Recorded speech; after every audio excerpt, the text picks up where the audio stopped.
In the quiet village of St. Mary Mead, for people die, and everyone calls it bad luck, except Miss Marple, a sharp old lady with a knack for secrets. With her knitting needles and clever mind, she spots clues others miss. A lavender-scented letter, a brass button, a silk scarf. As fear grips the village, she sets a sneaky trap, spreading a rumor to rattle the killer. Her plan works, catching Mr. Giles, a man avenging his mother's ruined life. In just 7 chapters, Miss Marple unravels a web of revenge, proving no secret stays buried in her village. Chapter 1. The Village Whispers In, the tiny village of St. Mary Mead. Where houses leaned close, like old friends sharing secrets, something felt wrong. The air carried a chill that wasn't just from the autumn breeze. 3 people had died in 3 months, and though everyone called them accidents or bad luck, Miss Jane Marple wasn't so sure. She sat in her cozy parlor, her knitting needles clicking like a clock ticking down to truth. Her cat Tuppence curled up by the fire, purring softly. Miss Marple's eyes, sharp as a hawk's, stared into the flames. "There's a pattern." "Tuppence," she whispered. "There's always a pattern." St. Mary Mead was the kind of place where everyone knew everyone else's business. The butcher knew who bought extra sausages. The postman knew who got letters from faraway places. And the ladies at the tea shop knew who was sweet on who. But lately, the chatter had turned dark. First, Tom Wren, the gardener, fell off a ladder while trimming roses at the vicarage. The ladder was old, folks said, and Tom was clumsy. Then Eliza Poole, the seamstress, drank tea that made her sick so. Sick she never woke up. The doctor said it was her stomach, nothing more. And then Colonel Bantry, a grumpy old man who liked his whiskey, dropped dead on a walk near the church. Heart attack, they said. He was old, after all. Miss Marple didn't buy it. She'd lived long enough to know trouble when it stirred. At 72, with her white hair tucked under a lace cap and her hands always busy with yarn, she looked like any old lady. But her mind was a steel trap, catching details others missed. She'd solved mysteries before, small ones. Like who? Stole Mrs. Dane's silver spoon. And big ones, like the time a stranger tried to swindle the village shop. Now her gut told her something worse was afoot. Murder, maybe. But who and why? She set her knitting down and sipped her tea, thinking. Hard. Tom Wren was a quiet man, good with flowers, but not with people. He'd worked for half the village, tending gardens and fixing fences. Eliza Poole was a gossip, always sewing and talking, her needle flying as fast as her tongue. Colonel Bantry was different, loud and full of stories about his army. Days they didn't seem connected. No shared friends, no shared enemies. Yet Miss Marple felt a thread linking them, invisible but real. She just needed to tug it loose. The next morning, she put on her best hata black one with a tiny feather and walked to the village square. The sun was out, but clouds hung low, like they were eavesdropping. She stopped at the tea shop, where Mrs. Price, the owner, was wiping tables. Morning, Miss Marple. Mrs. Price said, her round face friendly but tired. Heard about the colonel? Such a shame. Indeed, Miss Marple said, settling into a chair. It's been a strange few months, hasn't it? First Tom, then Eliza, now the colonel. Mrs. Price nodded, pouring tea. Folks are scared. My sister says it's a curse. Says the vicarage is bad luck. Miss Marple smiled faintly. A curse. Think it's more earthly than that. She sipped her tea, letting Mrs. Price talk. People always spilled secrets. When you let them ramble, Mrs. Price said Tom's ladder was wobbly, but no one checked it after he fell. Eliza's tea came from her own kitchen, but she'd had a visitor that day nobody knew who, and the colonel. He'd been seen arguing with someone near the church the night he died, but nobody got a good look. Miss Marple filed every word away. She thanked Mrs. Price and moved on, her steps slow but her mind racing. At the post office, Mr. Gibbs, the postman, was sorting letters. He was a nosy sort, always peeking at envelopes. "Morning, Miss Marple," he said, pushing his glasses up. "You look like you're on a mission." "Just stretching my legs," she said, her voice sweet. "Though I was thinking about poor Eliza. Did she get any odd letters before she passed?" Mr. Gibbs scratched his chin. "Now that you mention it, she did. A fancy one, with nice handwriting. Smelled funny, like flowers. I thought it was from a beau." He chuckled, then stopped. "You don't think?" "Oh, I don't think anything," Miss Marple said, but her eyes gleamed. A letter that was new. She needed to see it. Her next stop was the police station, a small brick building with a creaky door. Inspector Craddock was there, a young man, with kind eyes and a quick mind. He liked Miss Marple, even if his boss thought she was just a meddling old lady. "Miss Marple," he said, standing up, "what brings you here?" "I was curious about Eliza Poole," she said, sitting down. "Mr. Gibbs mentioned a letter. Might I see it?" Craddock raised an eyebrow, but didn't argue. Kay pulled a file from a drawer and handed her a single sheet of paper, sealed in a plastic bag. The letter was short. "Beware the shadows." Watch. The handwriting was neat, almost too perfect, like someone trying to impress. And there it was, a faint whiff of lavender. Miss Marple's heart quickened. Lavender wasn't common in St. Mary Mead. It was a rich person's scent, or maybe someone pretending to be rich. Odd, isn't it?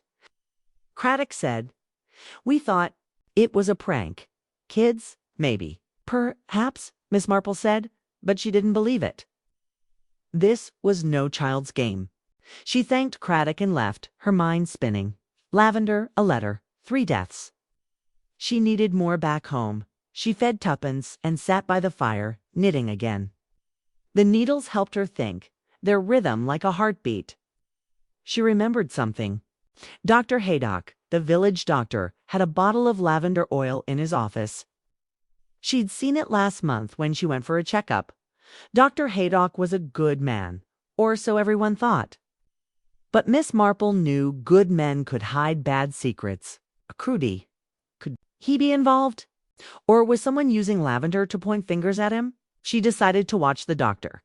But she'd have to be careful. There was a killer in St. Mary Mead. They were clever enough to make murder look like bad luck. She'd need help. 2. Her nephew, Raymond West, was coming to visit tomorrow. He was a writer, full of big ideas and a bit of a show-off, but he was loyal. She could use him to stir things up, ask questions she couldn't ask herself. The next day, Raymond arrived, his car rattling down the lane. He was tall, with messy hair and a grin that made people like him. "Aunt Jane," he called, hugging her. "You look like you're up to something." "Just keeping busy," she said, smiling. Over tea, she told him about the deaths, keeping her voice light. "I wonder if you could help me, dear. You're so good with people. Maybe chat with folks. See what they say about Tom, Eliza, and the Colonel." Raymond's eyes lit up. He loved a mystery, even if he thought his aunt was just being nosy. "Sounds like fun," he said. "What am I looking for?" "Anything odd?" she said. "Arguments, visitors, strange behavior. But be subtle, dear. We don't want to scare anyone." Raymond nodded, already planning his approach. Miss Marple watched him go, feeling a mix of hope and worry. She was poking a hornet's nest, and she knew it. But she had to. If there was a killer, they wouldn't stop. St. Mary Mead was her home. She'd protect it, no matter what. That evening, she walked to the church where the Colonel had been found. The grass was still flattened where his body lay. She stood there, the wind tugging at her coat, and closed her eyes. She pictured the Colonel, his loud voice, his quick temper. Who had he argued with? And why near the church so late at night? She opened her eyes and saw something glint in the grass, tiny button brass, like the kind on a fancy coat. She picked it up, slipping it into her pocket. Another clue, small but heavy with meaning, back home. She added the button to her collection, the letters lavender scent, the ladder's wobble, the Colonel's argument. Pieces of a puzzle scattered but coming together. She looked at Tuppence, who yawned and stretched. "We're getting closer, aren't we?" She said the cat blinked, as if agreeing. Miss Marple knew the village was watching her too. People talked about her hobby of solving mysteries, some with amusement, some with unease. If the killer was local, they might suspect she was onto them. She'd have to move carefully, like a spider spinning a web. One wrong step, and the web could break. As the fire crackled, she thought about the victims again. Tom, Eliza, the Colonel. Different lives, different worlds. But something tied them together. A secret, maybe? Or something older, buried in the village's past. St. Mary Mead had its share of scandals, affairs, thefts, betrayals. Miss Marple had heard them all, sitting quietly at tea parties or church suppers. She'd start digging there in the villages. Memory. She picked up her knitting, the needles clicking again. Tomorrow she'd visit Mrs. Dane, the vicar's wife, who knew every story in St. Mary Mead. If anyone could point to a connection, it was her. And Raymond would work his charm, stirring up gossip like dust in a windstorm. Between them, they'd find the truth. Miss Marple leaned back, her eyes half closed. The village was quiet tonight, but she felt the danger lurking like a shadow at the edge of a dream. She wasn't afraid, though. She'd faced shadows before and come out on top. This time would be no different. With her wits, her nephew, and a few sneaky tricks, she'd catch the killer. St. Mary Mead would be safe again. The whispers would fade. For now she knitted the fire warm, tuppence purring. But her mind never stopped. The pattern was there, waiting. And Miss Jane Marple would find it, casting soft shadows on the parlor floor. She sat in her favorite armchair, knitting needles clicking, while Tuppence, her cat, lounged. Miss Marple's mind wasn't on her scarf, though. It was on the lavender-scented letter, the brass button, and the 3 deaths that had shaken St. Mary Mead: Tom Wren, Eliza Poole, Colonel Bantry gone, and not by chance, she was sure. Her sharp eyes glinted. "We've got a puzzle, Tuppence," she murmured, "and today we'll find another piece." She'd spent the night thinking about that letter Inspector Craddock showed her. "Beware the shadows, they watch." The words were creepy, like something from a ghost story. But the handwriting was what stuck with her. Neat, fancy, almost showing off. And that lavender smell. It wasn't just perfume. It was a clue, bold as brass. Lavender wasn't common in the village. Only folks with money or connections used it, like Dr. Haydock with his fancy oil. Was he part of this? Or was someone trying to make him look guilty? Miss Marple needed more to go on, and she knew just where to start. She put on her coat and hat, the black one with the feather, and stepped out into the crisp air. St. Mary Mead was waking up shopkeepers sweeping steps, kids running to school, dogs barking at nothing.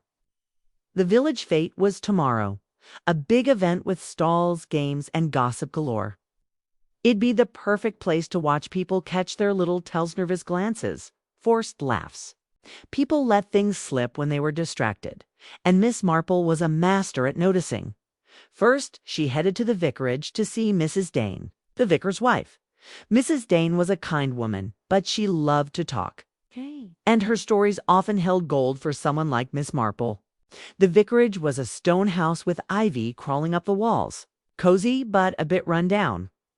Mrs. Dane answered the door, her apron dusted with flour. "Miss Marple, come in, come in. I'm baking for the fete, but there's always time for tea." They sat in the kitchen, the kettle whistling. Miss Marple steered the chat to Eliza Poole, keeping her tone light. "I heard she got a strange letter before she died. Did she mention anything to you?" Mrs. Dane's eyes widened. "Oh, yes. She showed it to me the day before. All mysterious. It was 'Beware the shadows,' or some such nonsense. She laughed it off, said it was probably a joke, but I could tell it rattled her. Who'd send something like that?" "Did she say anything else?" Miss Marple asked, her voice gentle. "Maybe about a visitor? Or someone she'd argued with?" Dane frowned, thinking, well, she did say she'd had a row with someone at the market a week before. Rubbed folks the wrong way sometimes. Miss Marple nodded, tucking that away. A row at the market. It wasn't much, but it was something. Eliza's letter was no joke. It was a warning, maybe even a taunt. The killer was playing a game. And Miss Marple was determined to play better. Her next stop was the village hall, where women were setting up for the fete. Banners hung crookedly, and the air smelled of fresh paint and jam tarts. Miss Marple offered to help, knowing it'd give her a chance to listen. Most thought it was bad luck, but a few whispered about curses or ghosts. Miss Marple smiled to herself. People loved a spooky story, but she dealt in facts.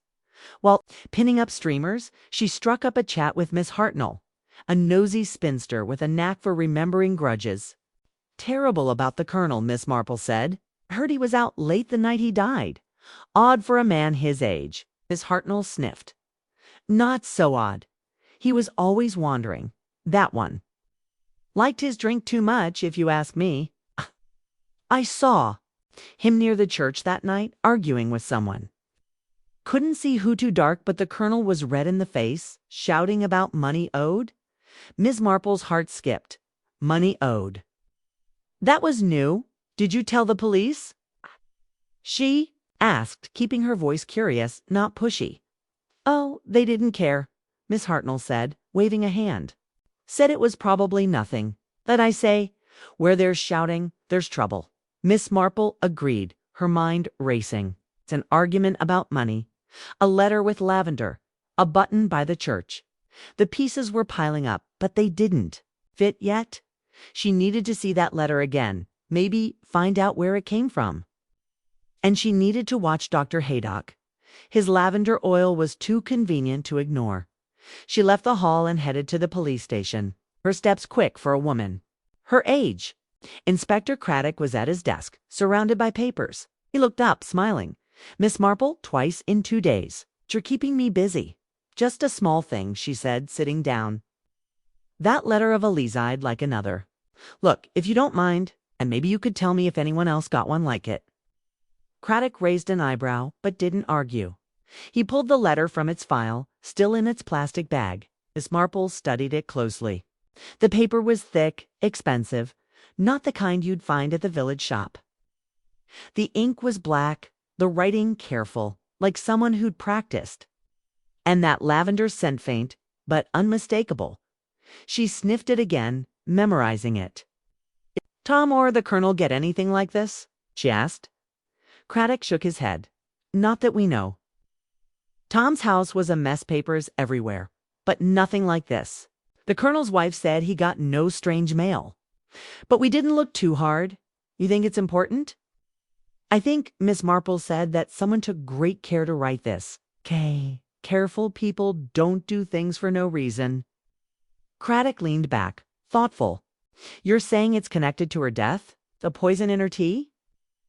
I'm saying it's worth checking, Miss Marple said, her voice mild but firm. She stood smoothing her coat. Thank you, Inspector. I'll let you know if I hear. Anything useful? As she walked home, the village seemed quieter, like it was holding its breath. She passed Dr. Haydock's house, a neat brick place with roses out front. But she made a note to visit him soon. A friendly chat over tea could loosen tongues, even careful ones. Back at her cottage, she found Raymond waiting, his notebook full of scribbles. Talked to half the village, I swear. Got some juicy stuff. They sat in the parlor, Tuppence hopping onto Raymond's lap. Tell me everything, Miss Marple said, pouring tea. Raymond flipped open his notebook. Tom Wren was in debt. Did you know? Owed money to a bloke in the next town for some gardening. Eliza, now she, was feuding with half the market stalls. Kept saying someone was cheating her on fabric prices. And the colonel. Folks say he was tighter with money than people thought. Always. Promising to pay debts, but never did. Miss Marple listened, her needles clicking. Debt. Arguments. Money. The words kept circling back. Did anyone mention a letter? She asked. Or lavender. Raymond shook his head. Nope, but I did hear something weird.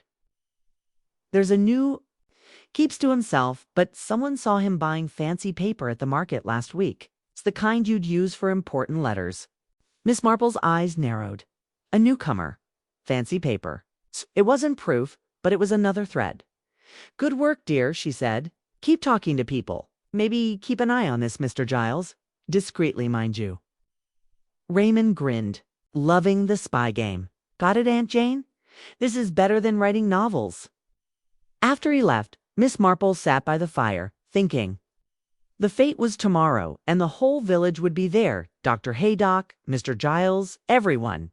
She'd watch them all, looking for slips, for eyes that darted too fast or hands that fidgeted. The killer was close. She could feel it, like a storm brewing. And that letter was the key. Who wrote it? Why warn Eliza, but not the others? Or had Tom and the Colonel gotten letters that were lost or destroyed? She picked up the brass button from her table, turning it over. It was small, but it told a story. Someone had been at the church that night, someone with a fancy coat, maybe the same someone who argued with the Colonel, maybe the same someone who wrote that letter. She slipped the button into her pocket, a reminder to stay sharp. The fate would be her chance to dig deeper.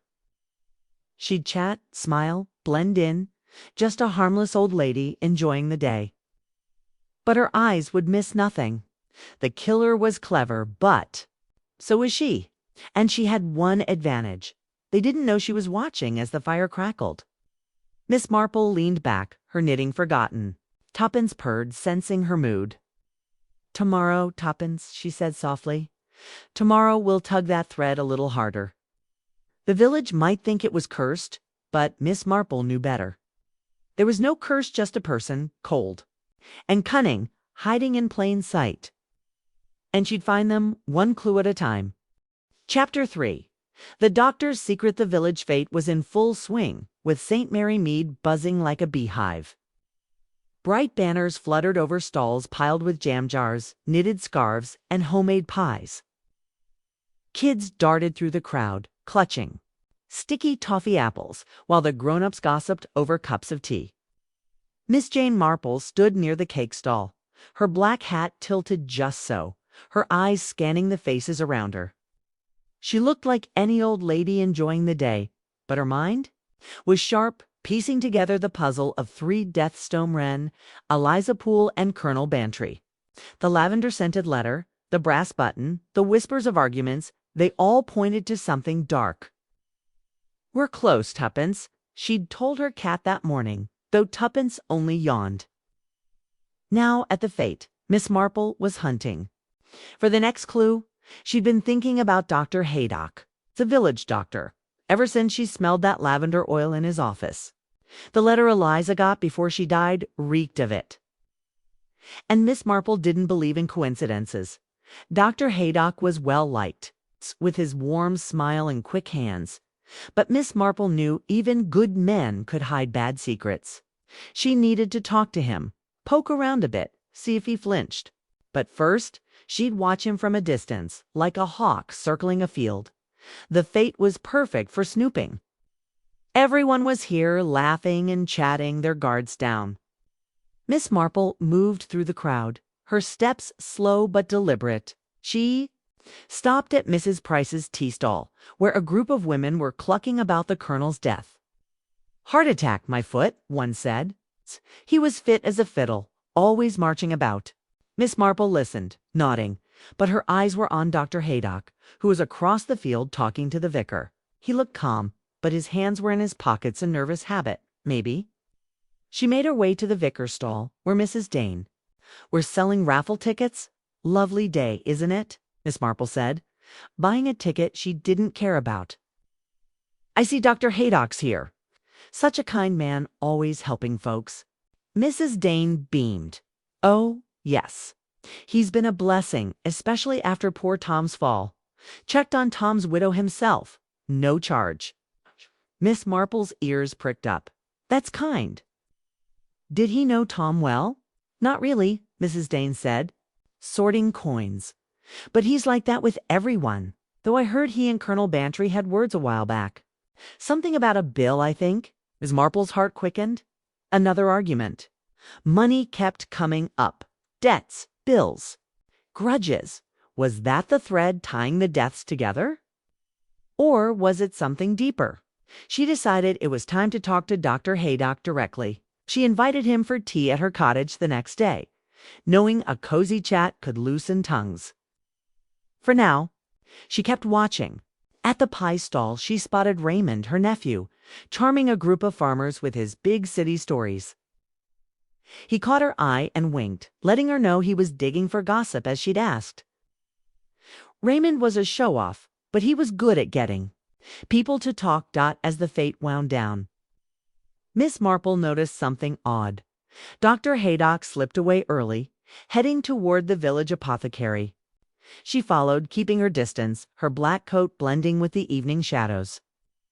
The apothecary was a small shop, its windows glowing with lamplight. Through the glass, she saw Dr. Haydock talking to Mr. Pye, the chemist, who handed him a small vial. Miss Marple's eyes narrowed. She couldn't hear them, but she saw the label digitalis, a heart medicine. In small doses, it helped. In big ones, it killed. Her pulse raced. Was Dr. Haydock planning something? Or was he just doing his job? She didn't confront him. Instead, she went home, her mind a whirlwind. Tuppence greeted her with a lazy meow, and Miss Marple lit the fire, settling into her armchair. Her knitting needles clicked, helping her think. Digitalis was dangerous, but doctors used it all the time. Still, the timing felt wrong, coming right after the Colonel's heart attack, and that lavender oil. She needed to know more about Dr. Haydock's connection to the victims. The next morning, Raymond stopped by, his notebook thicker than ever. "Aunt Jane, you won't believe what I heard," he said, plopping onto the sofa. Dr. Haydock and Colonel Bantry had a proper shouting match a week before the Colonel died. Something about a debt the Colonel wouldn't pay happened outside. The pub half, the village heard it. Miss Marple's needles paused. "A debt," she said softly. "Interesting. Anything else?" Raymond grinned. "Oh, yeah. Tom Wren used to work for Dr. Haydock years ago before he took up gardening, full-time. And Eliza. She sewed curtains for the doctor's house last summer. Not sure if it means anything, but you said to look for connections."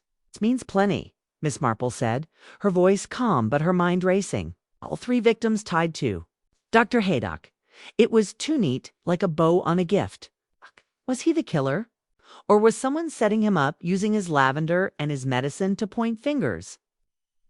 That afternoon, Dr. Haydock came for tea, right on time. He was a tall man, with graying hair and a kind face, but Miss Marple noticed his eyes wary, like he was hiding something. They sat in the parlor, Tuppence watching from the hearth. "Such a lovely home," Dr. Haydock said, taking a scone. "You always make me feel welcome, Miss Marple." "You're too kind," she said, pouring tea. "It's been a hard few months, hasn't it? Poor Tom, Eliza, and the Colonel. You must be run off your feet, tending to everyone."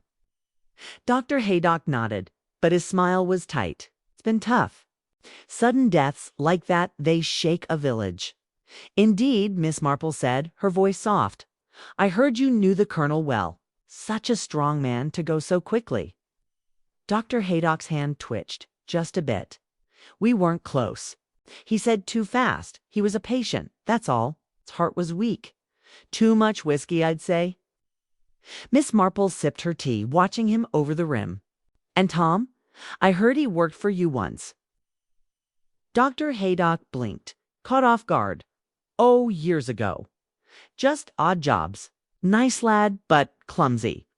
That latter business was no surprise." She nodded, letting him talk. He rambled about Eliza's curtains, about village life, but he kept circling away from the Colonel. When she mentioned debts, his face stiffened, and he changed the subject to the weather. Miss Marple didn't push. She'd seen enough. Dr. Haydock was nervous, and nervous people made mistakes. After he left, she sat by the fire thinking. Dr. Haydock was hiding something. But was it murder? The digitalis, the lavender, the arguments, they all pointed to him. But it felt too easy. She needed to dig deeper, and she needed Raymond's help. She called Raymond over, and they hatched a plan. He'd pose as a writer, working on a story about village life, interviewing folks to stir up more gossip. Focus on Dr. Haydock, she said, but don't let him know you're asking about him. Talk about the victims. See who mentions him. Raymond's eyes sparkled. This is like a detective novel. Sure you're not writing this, Aunt Jane? She smiled. It's just helping the truth along, dear. While Raymond worked the village, Miss Marple visited the apothecary. Mr. Pye was a fussy man, always polishing his glasses. Good day, Miss Marple, he said. Need something for your rheumatism? Not today, she said, smiling. I was curious about digitalis. A friend mentioned it's tricky to use. Do you sell much? Mr. Pye puffed up, loving a chance to lecture. Oh, it's common enough for heart patients. Dr. Haydock buys it regular, had a vial just yesterday. But it's safe in the right hands. Miss Marple nodded, her heart sinking. Safe, maybe, but deadly in the wrong hands. She thanked Mr. Pye and left, her mind heavy. Dr. Haydock was at the center of this, but she still didn't know how. Was he killing people over debts? Or was someone using his medicine, his scent, to make him the fall guy? That evening, Raymond came back, bursting with news. Aunt Jane, you were right to suspect the doctor. I talked to the pub landlord and he said Dr. Haydock was furious with the colonel over some unpaid bill, threatened to sue him, even... And get this, Eliza once accused the doctor of overcharging her for a visit. Made a big fuss at the market. Miss Marple's needles clicked faster. And Tom. Nothing solid, Raymond said, but one of Tom's mates said he quit working for the doctor because he didn't trust him. Said the doctor was too slick. Miss Marple leaned back, the firelight dancing on her face. Dr. Haydock was linked to all three, and none of the links were friendly. But she still needed proof, something solid, not just gossip. The letter, the button, the digitalis, they were clues, but not enough to catch a killer. She needed to set a trap, something to make the murderer slip. As Raymond left, promising to keep digging, Miss Marple looked at Tuppence, who was grooming her paws. We're getting warmer, aren't we? She said. The cat blinked, as if to say, keep going. Miss Marple smiled. The fate had given her a new lead, and Dr. Haydock's tea had given her a hunch. The killer was close, hiding behind a mask of respectability. But masks slipped, and Miss Marple was patient. She'd watch, wait, and strike when the time was right. For now. She knitted the needles steady, her mind sharper than ever. The puzzle was taking shape, and Dr. Haydock was a big piece. Friend or foe, she'd find out. And when she did, St. Mary Mead would sleep easier. Chapter 4. The fourth victim, the morning after the fate. St. Mary Mead woke to a scream that echoed through the village. Miss Jane Marple was in her parlor knitting by the fire when the news reached her. Mrs. Lavender, the village florist, had been found dead in her shop, strangled with a silk scarf. The cozy warmth of Miss Marple's cottage felt suddenly cold. She set her needles down, her sharp eyes narrowing. Another one, Tuppence? She whispered to her cat, who flicked her tail in reply. Tom Wren, Eliza Poole, Colonel Bantry, and now Mrs. Lavender. For deaths, no longer accidents in anyone's mind. The village was scared, and Miss Marple was certain. A killer was stalking St. Mary Mead. She put on her coat and hat, the black one with the feather, and hurried to the florist's shop. The street was crowded with whispering neighbors, their faces pale. Inspector Craddock was there, barking orders to keep people back. The shop's windows, usually bright with roses and daisies, were dark, the doors sealed with police tape. Marple slipped through the crowd, her small frame unnoticed, and caught Craddock's eye. Miss Marple, he said, looking tired. You shouldn't be here. I only want to help, she said, her voice gentle but firm. May I see the scene? Just for a moment. Craddock sighed but nodded. He trusted her, even if his boss didn't. He led her inside, where the air smelled of flowers and something sharper, fear. Mrs. Lavender lay on the floor, her eyes wide, a silk scarf tight around her neck. The scarf was beautiful, embroidered, with tiny gold flowers, not the kind you'd find in St. Mary Mead. Miss Marple's heart thudded. Another clue, bold and deliberate. She knelt, careful not to touch anything, and spotted something the police had missed. A crushed lavender sprig near Mrs. Lavender's hand, its purple petals stark against the wood floor. Miss Marple's mind flashed to the lavender-scented letter Eliza got, the lavender oil in Dr. Haydock's office. The killer was leaving a trail, almost daring her to follow. She pointed out the sprig to Craddock, who bagged it, muttering about careless officers. "Any ideas?" Craddock asked, watching her closely. "Only that this wasn't random," Miss Marple said. "That scarf, that sprig, they mean something. Have you checked where the scarf came from?" Craddock shook his head. "Not yet. It's fancy, though. Maybe from the market in Upperton." Miss Marple nodded, filing that away. Upperton was a bigger town, with shops that sold fine goods. She thanked Craddock and left, her mind racing. For victims, no clear connection, but the lavender was a thread tying them together. She needed to find out more about Mrs. Lavender. And that scarf. Back home, she fed tuppence and sat by the fire, knitting to calm her thoughts. Mrs. Lavender was a cheerful woman, always arranging bouquets for weddings and church services. She'd been in the village forever, knew everyone's secrets. Had she known the killers? Miss Marple thought about the victims. Tom Wren, the gardener, had worked for Mrs. Lavender years ago, hauling dirt for her greenhouse. Liza Poole had sewn aprons for the florist's shop. Colonel Bantry, direct link, but he'd bought flowers for his wife often. The connections were thin, like spider webs, but they were there. She called Raymond, her nephew, who was still playing journalist, digging up gossip. He arrived in a flurry, his notebook stuffed with notes. "Aunt Jane, the village is losing it," he said, flopping onto the sofa. "People are locking their doors, saying it's a madman. Some even think it's Dr. Haydock. He's too calm, like he's hiding something." Miss Marple's needles clicked. "What do they say about Mrs. Lavender?" Raymond flipped open his notebook. "She was well liked, but she had a sharp side. Got into a spat with someone at the Upperton market last month over a flower order. Wouldn't say who, just called them sneaky. Also, she was seen talking to that new fellow, Mr. Giles, a few days ago.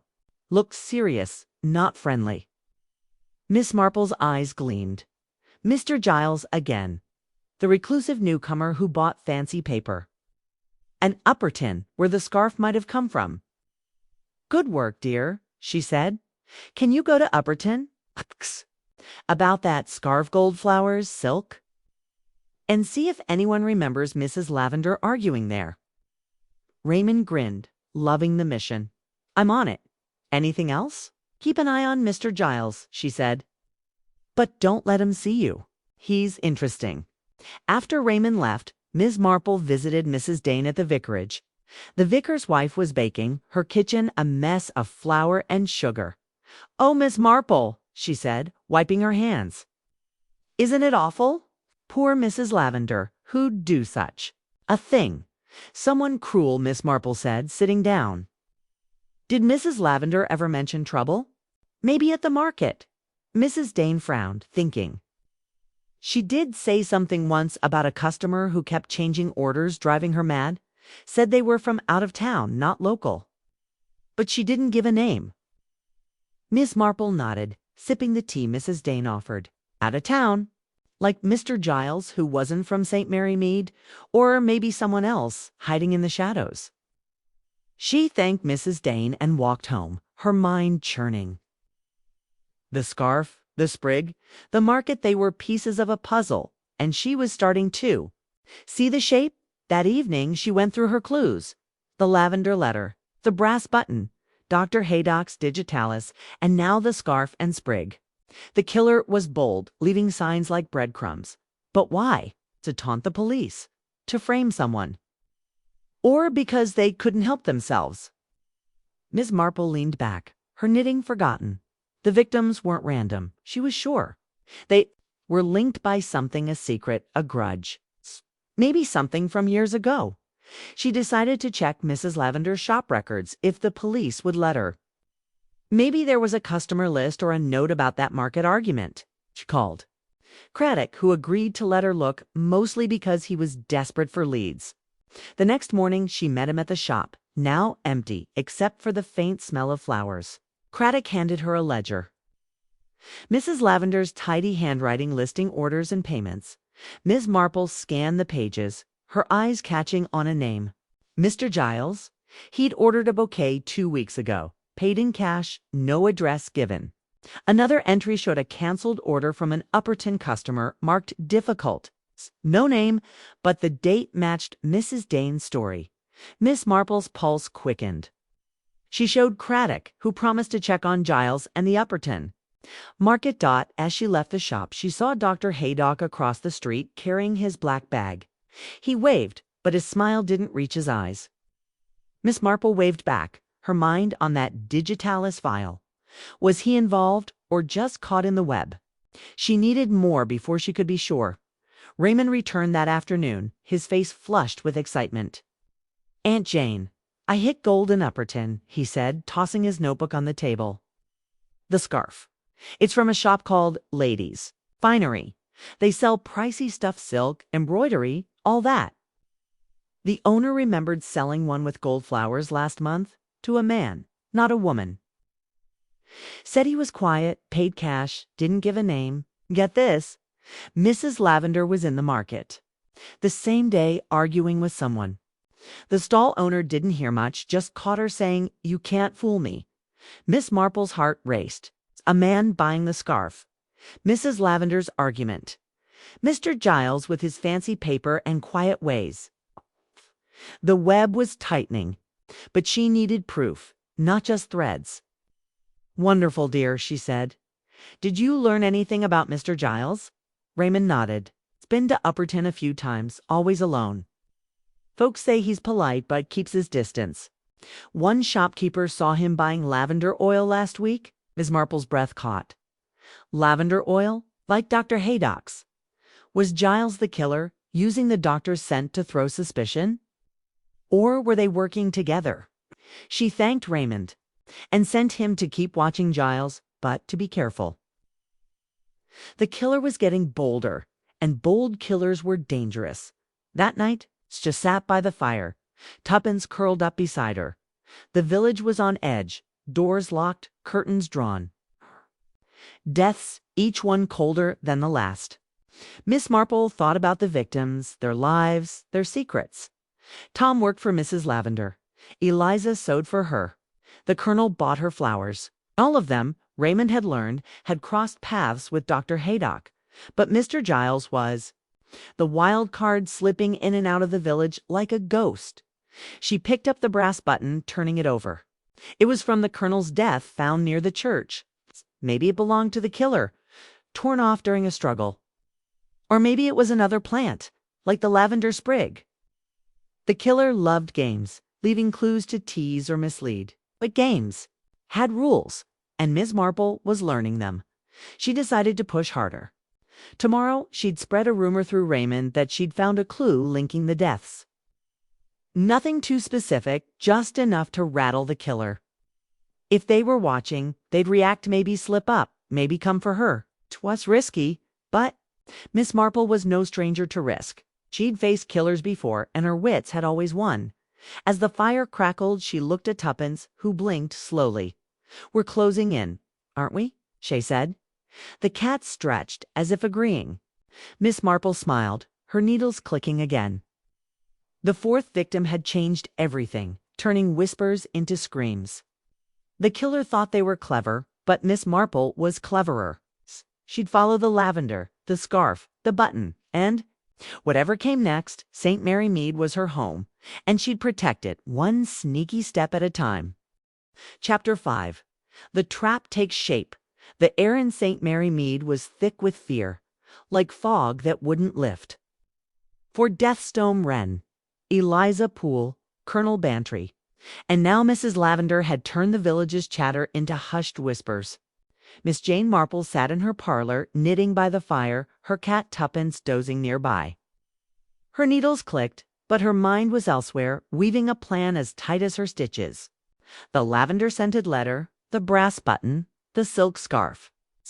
The crushed lavender sprig. These clues pointed to a killer, cunning and close. Miss Marple was ready to catch them.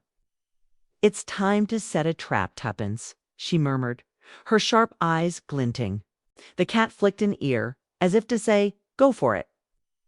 Miss Marple had been thinking hard since Mrs. Lavender's murder. The killer was bold, leaving clues like a cat dropping a mouse at the door. The lavender tied to Dr. Haydock's oil, the scarf from Upperton, the fancy paper Mr. Giles bought it, all felt like a game. And Miss Marple was tired of playing by their rules. She needed to shake things up, make the killer nervous, force a mistake. A trap was the answer, but it had to be clever. It's too obvious, and they'd smell it. It's too subtle, and they'd miss it. She started with Raymond, her nephew, who was still digging for gossip under the guise of a journalist. He arrived that morning, his notebook bursting with scribbles. "Aunt Jane, the village is a mess," he said, slumping onto the sofa. "Folks are saying it's a curse, or worse, that Dr. Haydock's poisoning people, and Mr. Giles. People are starting to notice he's always around when bad things happen." Miss Marple nodded, pouring tea. "What else did you hear about Mr. Giles?" Raymond flipped open his notebook. "It's been seen near the florist's shop before Mrs. Lavender died. Not buying flowers, just watching. And someone at the pub said he asked about Colonel Bantry's habits, like where he walked at night. Creepy, right?" "Very," Miss Marple said, her mind racing. Mr. Giles was a shadow slipping through the village. But shadows left traces. Dr. Haydock was still a suspect, too, with his digitalis and lavender oil, but the clues felt too neat, like someone was pointing at him. She needed to test them both, and the village hall meeting tomorrow was the perfect place. Her plan was simple but sneaky. She'd spread a rumor that she'd found a big clue about the murders, something that could crack the case. She'd say, just enough to scare the killer, make them think she was close. To make it stick, she'd add a fake Detella ledger she'd supposedly found, listing the victim's secrets. If they were smart, they'd try to stop her. And if they were sloppy, they'd give themselves away. She turned to Raymond. "Dear, I need you to do something important. At the tea shop, the pub, anywhere people talk, mention that I found something, a clue that ties the deaths together. Say I'm planning to share it at the village hall meeting. And drop a hint about a ledger I've got, full of secrets about Tom, Eliza, the Colonel, and Mrs. Lavender." Raymond's eyes widened. "You're baiting the killer, Aunt Jane? That's dangerous." "It's necessary," she said, her voice calm but firm. "But we'll be careful. I'll ask Inspector Craddock to have men at the meeting dressed like regular folks. You'll be there too, watching the crowd. Look for anyone acting strange, nervous, angry, or too quiet." Raymond nodded, half excited, half worried. "Got it. What's this ledger supposed to be?" Story?" Miss Marple said, smiling faintly. "But a good one. Say it's old, found in the church, with names and dates. Can make it sound real, but don't overdo it." Raymond grinned, loving the drama. "I'm your man. Anything else?" "Keep watching Mr. Giles," she said. "And Dr. Haydock. Note where they go, who they talk to. But don't let them see you. We're stirring a hornet's nest, dear." After Raymond left, Miss Marple visited Inspector Craddock at the police station. He was buried in reports, his desk a mess. "Miss Marple," he said, rubbing his eyes. "You've got that look? What's up?"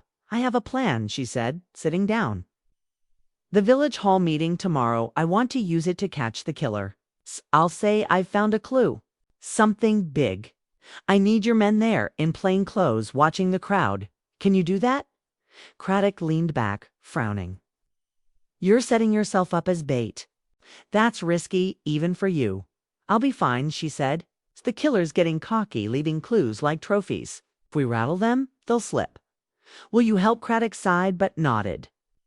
"I'll have 3 men there, blended in. But if things go sideways, you get out fast. Understood?" "Understood," Miss Marple said, though she had no intention of running. She thanked him and left, her heart steady despite the danger. The trap was set, but she needed one more piece, Mrs. Dane, the vicar's wife, who could spread the ledger. Rumor faster than a wildfire. She found Mrs. Dane at the vicarage, sorting hymnals. "Miss Marple, you look busy," Mrs. Dane said, offering tea. "What's on your mind?" "Just the murders," Miss Marple said, sipping her tea. "I've been poking around and I've found something on a ledger, old and dusty, in the church. It has names, dates, secrets about Tom, Eliza, the Colonel, even Mrs. Lavender. I'm thinking of telling everyone at the meeting tomorrow." Mrs. Dane's eyes went wide. "A ledger! My goodness! You think it's tied too? You know?" "I do," Miss Marple said, her voice low. "But keep it quiet, please. I don't want to scare anyone." She knew Mrs. Dane couldn't keep a secret to save her life. By nightfall, half the village would be buzzing. Mrs. Dane nodded, already itching to talk. Miss Marple thanked her and walked home, feeling the weight of her plan. The killer would hear the rumor, she was sure. Whether it was Dr. Haydock, Mr. Giles, or someone else, they'd come to the meeting, nervous or angry. She just had to watch, wait, and catch their mistake. That evening, she sat by the fire, Tuppence curled up beside her.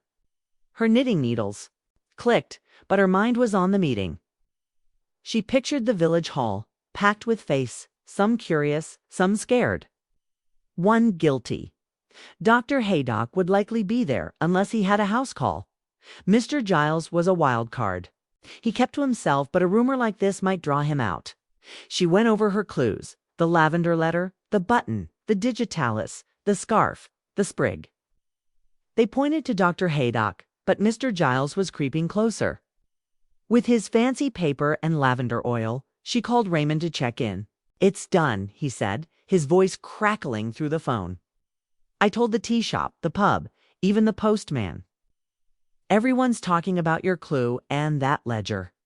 You should hear them half think you're a genius, half think you're mad good," Miss Marple said. "Be at the meeting early. Watch Dr. Haydock and Mr. Giles. Note their faces, their hands, anything odd." "You got it," Raymond said. "Be careful, Aunt Jane. This feels big." She hung up, her heart steady, but her mind alert. The trap was risky, but she'd faced worse. Years ago, she'd outsmarted a thief who thought she was just a nosy old lady. This killer was smarter, but no one was perfect. They'd slip, and she'd be ready. The next day, the village hall was packed, the air humming with tension. Chairs squeaked as people settled in, their eyes darting. Miss Marple arrived early, her black hat neat, her face calm. She sat near the front, her knitting bag at her feet, looking like any old lady. But her eyes were everywhere, catching every glance, every fidget. Raymond was in the back, notebook ready. Craddock's men were there, blending in, one by the door, one near the tea urn, one in the middle row. She spotted Dr. Haydock, but he slipped out before the meeting started, muttering about a patient. Was he avoiding her, or just busy? Mr. Giles was there, though, in a corner, his coat buttoned tight. Miss Marple watched him closely. His face was blank, but his hands twisted in his lap, nervous. She filed that away, her heart thumping. The vicar opened the meeting, talking about community spirit, but everyone was waiting for her. When he called her up, she stood, her voice steady. "My friends," she said, "these are dark times. 4 of us are gone, taken too soon. I've been looking into it, as some of you know, and I've found something, a pattern, a thread that ties these deaths together. I'm close to the truth, and tomorrow I'll share it with Inspector Craddock. Justice will be done." The room buzzed, people whispering, staring. Miss Marple kept her face soft, but her eyes locked on Mr. Giles. He went still, his hands frozen. Then he stood and left, quick but not running. She glanced at Raymond, who nodded and followed, slipping out like a shadow. The trap was working. Someone was rattled. She sat down, her heart racing, but her face calm. The meeting dragged on, but she barely listened. Had Giles taken the bait? Or was Dr. Haydock's absence the real clue? She'd know soon. Raymond would watch Giles Craddock's men would watch the crowd. And she'd watch everything. As the meeting ended, people swarmed her, asking about the clue. She smiled, vague, saying she'd tell the police first. But her mind was on Giles, on Haydock, on the killer who was closer than ever. She walked home, the night cold, Tuppence waiting by the fire. "We've stirred the pot, haven't we?" she said, stroking the cat. The trap was set, the bait taken. Now she just had to wait for the killer to bite. Chapter 6. The Killer's Mistake. The village hall meeting had lit a spark in St. Mary Mead. And by morning, the air crackled with tension. Miss Jane Marple's trap, her rumor about a clue and a secret ledger had spread like wildfire, just as she'd hoped. She sat in her parlor, knitting by the fire. Tuppence curled up on the hearthrug. Her needles clicked, but her mind was on the killer. The lavender-scented letter, the brass button, the silk scarf. The crushed lavender sprig, they were pieces of a puzzle. And last night she'd rattled the board. "They're nervous now, Tuppence," she murmured, her sharp eyes glinting. "And nervous people make mistakes." Miss Marple had watched Mr. Giles at the meeting, his hands twisting. His quick exit when she spoke of the clue, Dr. Haydock's absence, had raised her suspicions too. But Giles was the one who'd reacted. She'd sent Raymond, her nephew, to follow him. And now she waited for news, her heart steady, but her mind racing. Her trap was working, but it was dangerous, if the killer thought. She knew too much. They might come for her next. Raymond burst in at noon, his face flushed, his notebook clutched tight. "Aunt Jane, you won't believe this," he said, dropping onto the sofa. "I followed Giles last night, like you said. He went straight to his cottage by the woods, looked jumpy, kept checking over his shoulder. Then I saw him through the window burning papers in his fireplace." "Papers, Aunt Jane? Like he was hiding something." Miss Marple's needles paused. "Burning papers," she said softly. "Did you see what they were?" Raymond shook his head, too far away. But he was frantic, tearing them up first. "I stayed till he went to bed, then came back this morning. Been inside all day, curtains drawn." Miss Marple's heart quickened. Burning papers was a guilty move, the kind of thing you did when you were scared of being caught. She leaned back, thinking. Giles had bought fancy paper in Upperton, the kind that matched Eliza's letter. He'd been seen near Mrs. Lavender's shop, asking about Colonel Bantry's habits. And now he was destroying evidence. It was damning, but not enough for the police. She needed proof, something solid to tie him to the murders. "Raymond, dear," she said, her voice calm, "you've done wonderfully. Now I need you to do something tricky. Go to Inspector Craddock. Tell him what you saw and ask if he can. Search Giles's cottage. Say it's urgent, but don't mention me. We need those papers, or what's left of them." Raymond's eyes widened. "You think Giles is the killer?" "I think he's scared," Miss Marple said. "And I want to know why." Raymond nodded, grabbing his coat. "I'm on it. Be careful, Aunt Jane. If he's the one, he's dangerous." Smiled, patting his hand. "I'm always careful, dear." After Raymond left, Miss Marple sat by the fire, knitting to steady her thoughts. Tuppence stretched, sensing her mood. The trap had worked. Giles was rattled. Burning evidence. Acting. Like a man with something to hide. But she couldn't shake Dr. Haydock from her mind. His digitalis, his lavender oil, his arguments with the colonel, they still pointed to him. Was Giles the killer, or a pawn in a bigger game? She needed those papers to be sure. She decided to visit the police station herself to nudge Craddock. Along she put on her black hat and coat, the feather bobbing as she walked. The village was quiet, doors locked, curtains twitching. Fear had settled over St. Mary Mead like dust, and Miss Marple felt its weight. 4 murders, each one colder than the last. She had to end this, for the village's sake. At the station, Craddock was with Raymond, listening to his story. Miss Marple knocked softly, and Craddock waved her in. Miss Marple, your nephew's got quite a tale, he said, rubbing his chin. Giles burning papers, eh? That's suspicious, but we can't just barge into his house. Miss Marple sat down, her face mild but her eyes sharp. I understand, Inspector, but if those papers are evidence, they could be gone by tomorrow. Perhaps a quiet visit just to ask Mr. Giles a few questions. You might see something useful. Craddock frowned, then nodded. All right, I'll get a warrant, but it'll take a few hours. Raymond, you're sure about what you saw? Dead? Sure, Raymond said, puffing up. He was tearing and burning, like he was scared stiff. Miss Marple smiled faintly. Thank you, Inspector. I'm sure you'll handle it perfectly. She left the station, her mind buzzing. A warrant was good, but time was short. If Giles was the killer, he might run, or worse, strike again. She decided to keep an eye on him herself, just until Craddock could act. She walked to the edge of the village where Giles's cottage sat half hidden by trees. It was a lonely place, the windows dark, the chimney smokeless. She stayed back, hidden by a hedge, her small frame blending with the dusk, for an hour. She watched, her eyes missing nothing. Giles didn't leave, but a faint light flickered inside like a candle. Was he burning more papers or planning his next move? She was about to leave when she saw movement as shadow at the window, quick and gone. Her heart thumped. Someone was there, and they were awake. She hurried home, her steps quick for a woman her age. Tuppence greeted her with a meow, and she lit the fire, settling into her armchair. Her knitting helped her think, the needles clicking like a metronome. Giles was the key, she was sure. But she needed those papers or something else's confession. A mistake. A clue that screamed guilt. Craddock called later, his voice tense. Miss Marple, we got the warrant.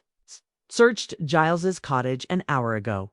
Found ashes in the fireplace and some paper scraps. One had that lavender smell, like Eliza's letter. Another had a list names, including the 4 victims. And your name, Miss Marple. Her breath caught. My name. Yeah, Craddock said. We brought Giles in for questioning, but he's clammed up. Won't say a word. We're holding him for now. But we need more to charge him. Miss Marple's mind raced. Her name on a list. The killer knew she was close, maybe because of her trap. She thanked Craddock and hung up, her heart pounding, but her resolve firm. Giles was in custody, but the game wasn't over. She needed to know why are these victims? Why the lavender? Why her? She went to her table, where her clues lay. The brass button, the silk scarf's description, the memory of the lavender letter. She thought about the victims. Tom Wren, a gardener with debts. Eliza Poole, a gossipy seamstress. Colonel Bantry, a tight-fisted old soldier. Mrs. Lavender, a florist with a sharp tongue. They didn't seem connected, but Raymond had found links. Tom worked for Mrs. Lavender. Eliza sewed for her. The colonel bought her flowers. And all 4 had crossed Dr. Haydock, though his role was still murky. Then it hit her like a spark in the dark. The victims weren't random. They were tied to a scandal, something old, buried in the village's past. She remembered a story from years ago, whispered at tea parties. A woman, Mary Giles, accused of stealing from the church fund. She'd been shunned, driven out, her life ruined. The victims had all been involved. Tom was a church handyman then. Eliza spread the gossip. The colonel testified against her. Mrs. Lavender refused her flowers for her shop. And Mr. Giles, he was her son, come back to St. Mary Mead for revenge. Miss Marple's heart raced. It fit the lavender, a nod to his mother's love of flowers. The letter, a warning to those who'd wronged her. The scarf, a personal touch, like a signature. Giles had planned it all, killing with poison, a staged fall, a heart attack, a strangling, each death a message, and her name on the list. She'd been asking questions, getting too close. She called Craddock, her voice urgent. "Inspector, check Mr. Giles's past. I think he's Mary Giles's son. She was accused of theft here years ago.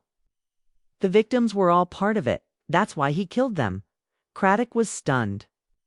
"Mary Giles, I'll look into it. If you're right, this changes everything." Miss Marple hung up, her mind clear. The trap had worked. Giles had panicked, burned papers, left scraps that proved his guilt. But she wasn't done. She needed to face him, to hear the truth from his lips. She asked Craddock to let her visit the station, and he agreed, knowing her knack for getting answers. The next morning she sat across from Giles in a small room, Craddock nearby. Giles was pale, his eyes hard, but he looked at her like he knew the game was up. "Mr. Giles," she said, her voice soft, "I know about your mother, Mary Giles. She was wronged, wasn't she? You came back to make them pay." Giles flinched, his hands clenching. "They destroyed her," he spat. "Lied, gossiped, turned her out. She died broken. They deserved it." Miss Marple nodded, her face sad but firm. "And the lavender, the letter, the scarf, my mother's touch," he said, a bitter smile. "She loved lavender. I wanted them to know it was for her." Craddock stepped in, cuffing Giles as he confessed. Miss Marple left, her heart heavy, but relieved. The killer was caught, his mistake, burning those papers, her victory. Back home she sat by the fire, Tuppence purring. "We did it, Tuppence," she said. The village would heal, and she'd keep watch, always ready for the next puzzle. Chapter 7. The final thread with Mr. Giles locked up. St. Mary Mead let out a shaky breath, but the village still felt raw, like a wound not yet healed. Miss Jane Marple sat in her cozy parlor, knitting by the fire. Her cat Tuppence sprawled on the hearthrug. Her needles clicked, a steady rhythm that matched her thoughts. Murder's Tome, Wren, Eliza Poole, Colonel Bantry. And Mrs. Lavender were solved, thanks to her sneaky trap and sharp mind. Giles had confessed. His bitter words about his mother's ruin, tying the clues together. The lavender-scented letter. The brass button, the silk scarf, the crushed lavender sprig. Yet Miss Marple wasn't done. She needed to untangle the final thread to make sure every piece fit. "We've caught him, Tuppence," she murmured, her eyes glinting. "But there's always one last knot to undo." The village was quieter now, the fear easing but not gone.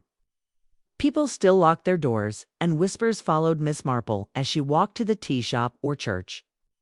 They called her a hero, but some looked at her sideways, wondering how an old lady had outsmarted a killer.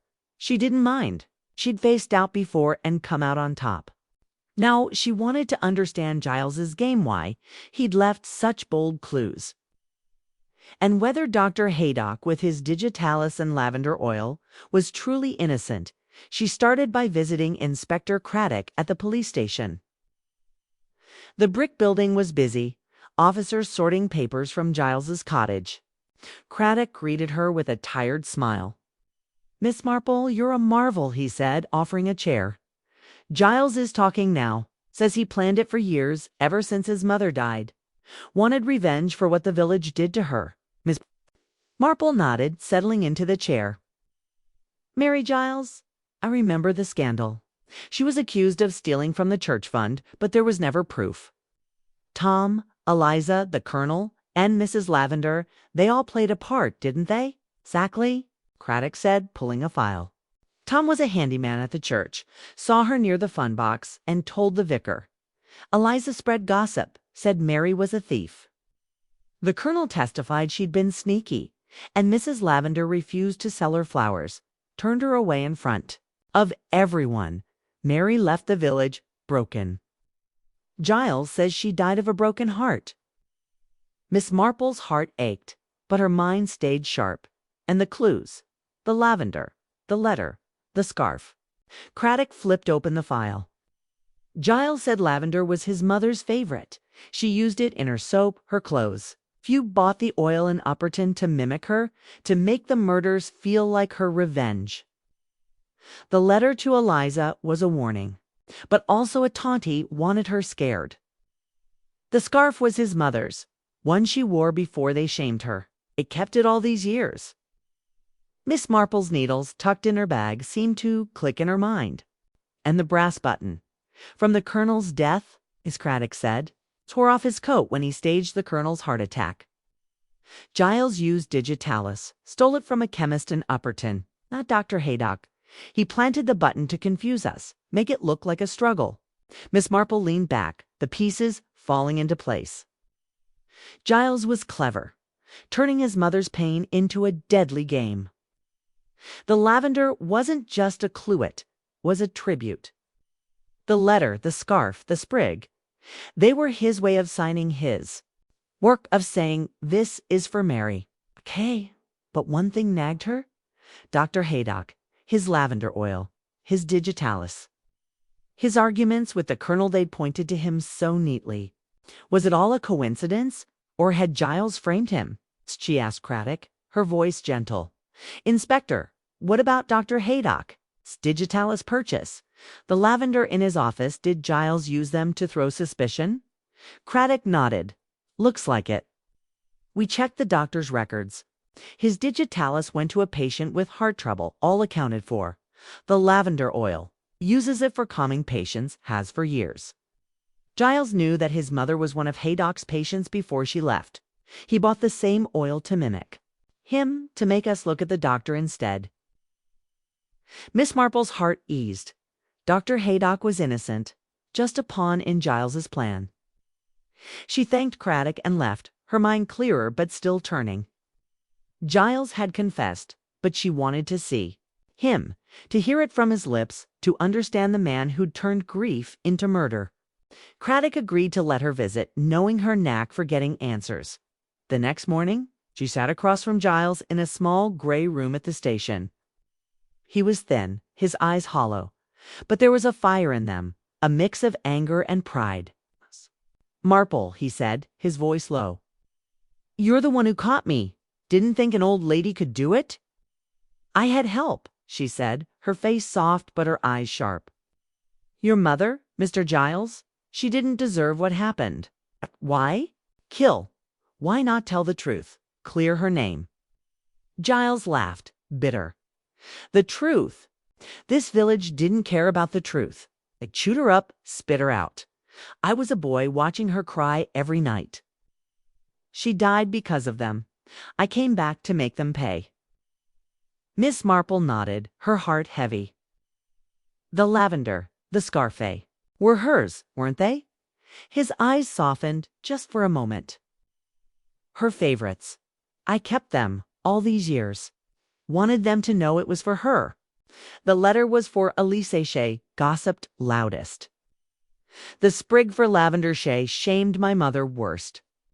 The Colonel got no warning, just poisoned because he lied in court. Tom? He was weak, but he started it. And me? Miss Marple asked, her voice calm. My name was on your list. Giles looked at her, almost impressed. You got too close, asking questions, stirring things up. I saw you at the fete, watching. Figured you'd be next if I had time. Miss Marple's heart thudded, but she didn't flinch. You made a mistake, Mr. Giles, burning those papers. If you'd stayed calm, I might not have caught you. He shrugged, the fire in his eyes dimming. Maybe, but I'm glad it's over. They paid, and I'm done hiding. Let her out, and Miss Marple walked home, the winter air biting her cheeks. The village was healing, but scars lingered. People waved as she passed, some with awe, some with unease. She didn't care. She'd done what she had to for St. Mary Mead. Back in her parlor, she fed tuppence and sat by the fire, knitting again. The clues made sense now. The lavender was Mary's signature, used to taunt and mislead. The button was a plant, the scarf a relic, the letter a dare. Dr. Haydock was a red herring, his medicine and oil twisted to point at him. Giles had planned it all, years of hate boiled into a deadly scheme. But he'd underestimated her, and That was his downfall. She thought about Mary Giles, a woman wronged by a village too quick to judge. Miss Marple remembered her vaguely a quiet woman, fond of flowers, always at church. The scandal had been cruel, the evidence thin. Miss Marple wished she'd spoken up then, but she'd been younger, less bold. Oh, she'd made it right. In a way, by stopping her son's revenge. Raymond stopped by that afternoon, his grin wide. "Aunt Jane, you're a legend," he said, hugging her. "The pub's calling you Sherlock in a skirt. Solved it all, didn't you?" "With your help," she said, smiling. "You followed Giles, stirred the gossip. I couldn't have done it without you." Raymond puffed up, but his eyes were serious. What now? Back to knitting and tea. 4. "Now," she said, her needles clicking, "but I'll keep watching. Villages have long memories, and secrets don't stay buried." He laughed, promising to visit soon. After he left, Miss Marple sat by the fire, tuppence purring at her feet. The village was safe, the killer caught, the puzzle solved. But she knew life wasn't a tidy story. St. Mary Mead would heal, but new secrets would grow, like weeds in a garden. She'd be ready, her eyes sharp, her mind sharper. She picked up the brass button, the last clue on her table, and slipped it into a drawer. It's a reminder of this case, of how close she'd come to danger. Giles was behind bars, his mother's story told. His victims avenged in his twisted way. Dr. Haydock was back to his patients. The lavender oil just a tool, not a weapon. The village hall meeting, her trap, had works, had panicked, burned. His papers left scraps that sealed his fate. Miss Marple leaned back, her knitting soft in her lap. "Evil leaves clues. Tuppence," she said, stroking the cat. "And good hearts find them." The fire crackled, warm and steady, and St. Mary Mead slept easier tonight. Miss Marple would keep her vigil, her needles clicking, her mind ever watchful. The final thread was tied, but there'd be others, and she'd be ready to tug them loose.